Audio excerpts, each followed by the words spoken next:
If you're watching this, I want to wish you a happy Juneteenth. And let's be honest, this video is a little late. Juneteenth actually just passed, but I did think that this was a great opportunity to give a little bit of a history lesson as to what Juneteenth actually is, the reason why we have today off, as well as some political things that we may want to think about when celebrating this holiday moving forward. So we celebrate Juneteenth on June 19th because on June 19th, 1865, slaves were freed in Galveston, Texas. They were the last group of slaves to be freed.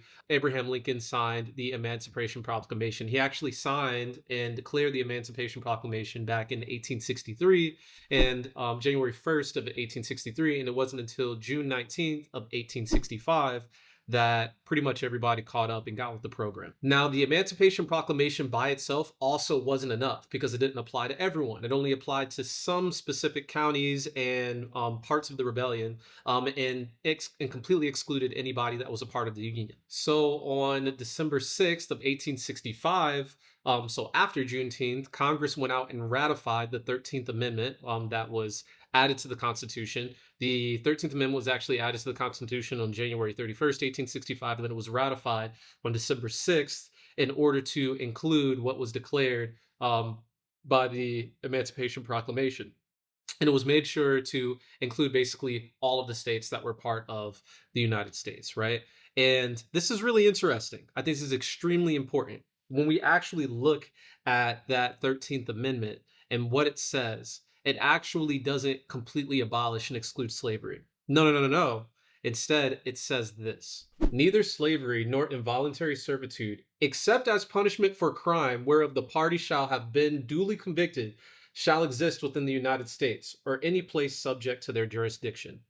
Now, this is pretty important, especially that last part that gives that exception, because when the Emancipation Proclamation was officially signed, we saw the incarceration rate in the United States go up by 85%, 85% in 1865.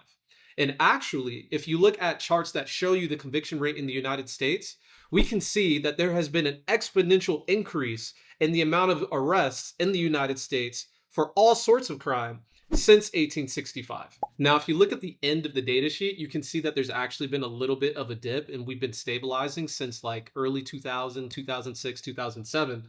But it doesn't change the fact that the United States is still number one in the world when it comes to incarceration. There were a couple of years we were actually being beat by Rwanda and Cuba, but that's it. That's it. And they weren't beating us by a huge margin.